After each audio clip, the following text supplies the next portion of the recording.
Nasaan ang Pangulo? Yan pa rin ang tanong ng marami ngayon dahil 4 na araw na siyang hindi nagpapakita sa publiko.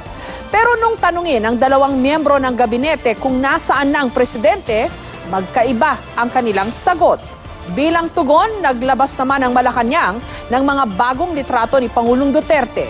Muli rin nilang iginiit na walang dapat ikabahala sa kanyang kalusugan at kinailangan lang daw nitong magpahinga. Live mula sa Davao City, may report si Joseph Morong. Joseph?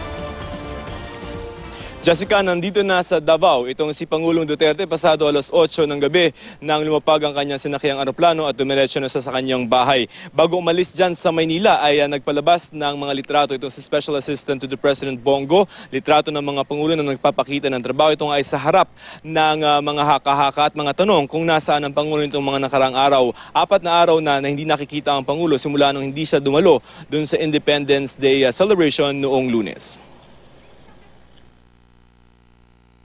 Maghapong humihingi ang GMA News kay Special Assistant to the President Bongo ng litrato ni Pangulong Duterte. Ito ay sa harap ng mga tanong kung nasaan ang Pangulo nitong mga nakarang 4 na araw.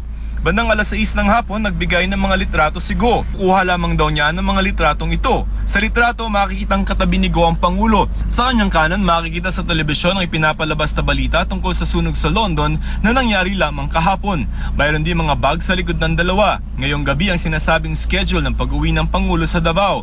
Sa isa pang litrato, makikita nagbabasa ng dokumento ang Pangulo. Sa di kalayuan, may kalendaryong taong 2017 na nakadisplay. Tinanong namin si Go kung anong reaksyon ng Pangulo sa mga haka-haka na may karamdaman ng Pangulo. Sabi niya, look at the photos. Nabanggit ng Pangulo na kailangan naman daw niya magpahinga na sana'y lamang daw tayong palagi siyang nakikita. Ito ang kauna-unahang mga litrato ng Pangulo mula nang hindi siya magpakita sa publiko noong Lunes. Nang tanungin naman si Presidential Spokesperson Ernesto Abella kung nasaan at kumusta na ang Pangulo. Don't you ever rest?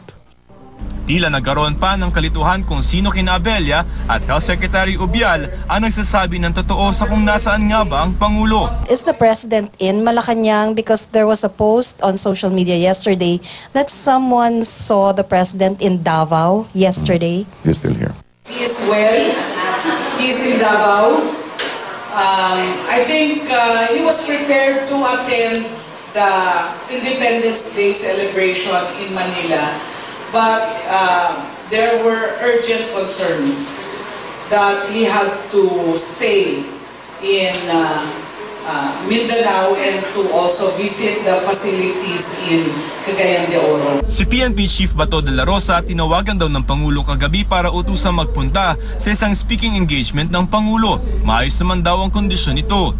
Nakausap din daw kagabi ng Pangulo sa Chief Presidential Legal Counsel Salvador Panelo. He sounded very strong and upbeat. Basta when I was talking to him, hindi ko na kasi tinanong eh. Basta sabi niya, busy ako ngayon, daming problema sa Mindanao. You know, let me disappoint those who may think that he's sick or he may want to be sick. He's not. Ang kilalang kritiko ng Pangulo na si Magdalo Representative Gary Alejano, nagtataka na raw na hindi nagpapakita ang Pangulo sa publiko lalo na't patuloy ang krisis sa Marawi.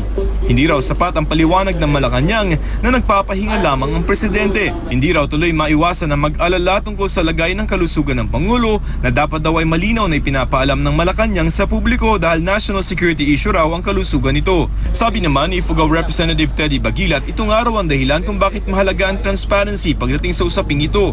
Ang pinakaposible raw na dahilan para mawala ang Pangulo ng 1 linggo o higit pa ay ang kalusugan nito. Posible raw na sumasailalim ito sa isang medical check-up at kung sakali dapat daw isa publiko ang resulta nito.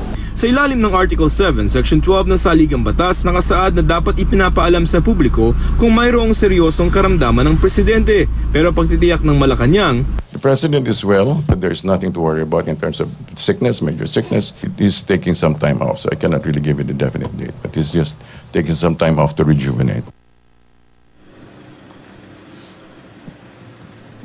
Jessica, ang impormasyon sa atin ng palasyo ay posible na sa mga susunod na araw ay magkaroon na ng public engagement itong si Pangulong Duterte. Jessica. Joseph, so sino ang tama kina Secretary Abella o si Secretary Ubial?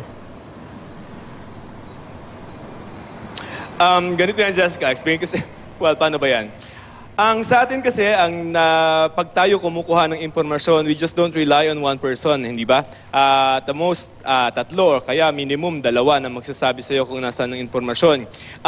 I did ask itong si DOH Secretary Obial, I think yesterday, bago tayo pumunta dito sa Davao, and that's what she told me also na nandito sa Davao. Pero of course, we didn't stop there and ask several other people. Ang may nakausap tayo yesterday na nakausap ang partido ng Pangulo, at ang sinabi ay nagpapahinga, natutulog lamang ito sa bahay ng pagbabago. And then I talked to another person na nagsabi na nasa palasyo nga lang din, itong si Pangulong Duterte. So, given the two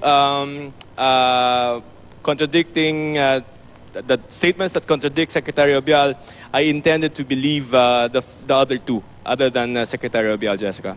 Okay. Joseph, kasi given na subject to speculation lagi yung health ng Pangulo, given na inamin naman niya, meron siyang ilang mga karamdaman, no? And given the fact of his age, no, na medyo 70 plus na siya, hindi kaya dapat ini-inform muna ang publiko, not that Malacanang is obligated to do that, no? Pero para lang maiwasan yung mga spekulasyon, alam naman nila when the president needs to take a break, di ba? Ba't hindi nila in-announce that he needed to take a break after yung weekend whirlwind activities niya? No, I think, Jessica, nung Monday, no, when he did not attend the Independence Day celebration, si Secretary Abella ay nagpa-interview at ang sinabi nga ay di makakarating ng Pangulo at kailangan na magpahinga. But we didn't know at that time na several days pala yung kailangan na pahingaan ng Pangulo. Ang natanong niya na bakit daw dapat ina-update ng Malacanang ang publiko sa kalusugan ng Pangulo. Ang sabi nito sa Secretary Abella ay ginagawa naman daw yun sa I think thrice or 5 times a day na forum, no, kasi may Mindanao hour kami, tapos Tuesday, Thursday meron kaming briefing lang with Secretary Bello. So as far as the palace is concerned, sinasabi naman nila daw na kailangan na magpahinga nitong si Pangulong Duterte, Jessica. Okay, when is the President expected to resume yung regular activities niya, Joseph?